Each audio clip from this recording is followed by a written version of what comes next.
Chile. My professor Peter Liljedahl has been invited out here to do some work with problem solving and vertical surfaces and random groups. He invited me to come along, which is pretty fortunate for me. I've been invited to give a talk about my research at the university here, and I will be meeting with Peter and the other professors here on the projects that they're working on. I'm filming at a castle in Santiago. It is the highest elevation point in Santiago, so I've had some beautiful views, and I'll put some of the pictures in. Off to the east I can see the Andes Mountains, which are just amazing to look at. And the weather is very beautiful too, which is great because I had to fly here from Grand Prairie, where I had been for the past few days, and it was snowing there, so to have plus 25 degrees here is quite a nice treat. In the morning though, I had to finish my presentation that I have to give tomorrow, so this was kind of like my reward for getting my work done finally. On my walk out to the castle, I happened upon a parade, which was very lucky for me. It's Columbus Day in Chile right now, but their parades are so different than ours. Nobody sits on the street and just watches the parade go by. Everyone seems to just join in and walk with the parade, and I walked with them for a little ways, but I didn't go for a long time. Back in Vancouver, my regular PhD life is moving along quite nicely. I finished my coursework at Simon Fraser, but I've been invited to sit in on a course taught by Natalie Sinclair.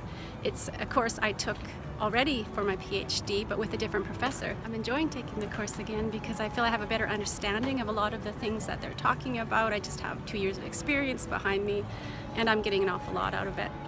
I'm also working on something called COMPS, Comprehensive Exams. It's just 3 papers that I need to write, and then I get the designation of a PhD candidate. That's when I have to start writing my actual thesis. I'm still working as a research assistant with Rena Zaskis, and right now we're involved in a project on order of operations, and we're writing a paper together, and I really enjoy working with Rena. The paper is going to be on the use of a mnemonic bed mass and how it kind of interferes with students' understanding. I am learning so much about researching and analyzing and the process of writing up the paper from working with her. I'm still working with Natalie Sinclair on a technology website. Of course, I'm still working closely with Peter. Right now we're in a collaborative project with 2 professors from Italy, and we're writing a paper around tensions, and they're interviewing Italian teachers and we're interviewing Canadian teachers, and we're just going to see what that might bring.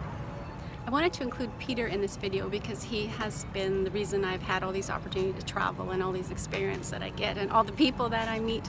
So I thought maybe I'd bring part of him into the video because he's an enormous part of my PhD experience, and he's largely the reason it's been such a positive experience. He takes a great deal of care to make sure that his students have access to as many opportunities as possible, and I feel like I'm living proof of that.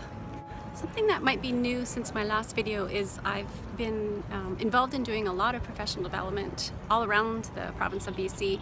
I get invited in by the school districts to work with schools, and I can't tell you how much I enjoy doing that. I call all of my workshops Building Thinking Classrooms, and we just work on problem solving and ways to get students engaged in math. I kind of feel like I'm making a difference, and I think that's kind of what we all want to feel. I also got to teach pre-service elementary teachers again this summer, and I have to say that's the highlight of everything that I do in my PhD. I have to say that another experience I had this summer is going to go down as one of the best experiences of my life. Natalie Sinclair was invited to write a book chapter on aesthetics in problem solving, and she in turn invited me to work on that with her, and we used data from my pre-service elementary teachers' journals from last year about their experience in problem solving in my classroom, and joy I feel in seeing the words from my own students turned into a book chapter authored by Natalie Sinclair, and my name is right there beside hers. I realize I mentioned I've been involved in writing projects with Natalie, writing with Rena, of course writing with Peter, but I'm also involved in writing a paper with David Pym. David is very interested in mathematical discourse, the kinds of words that we use when talking and engaging in mathematics. And we're working on a paper on the use of hedges to reveal tensions. Those are the 4 profs that taught me my master's, and now in my PhD I've been able to work with every single one of them, and it's just one of those things that you don't even ever dream could possibly be happening. All 4 of them are renowned in their fields, and just to have my name listed beside them on any kind of publication is it's a really great feeling.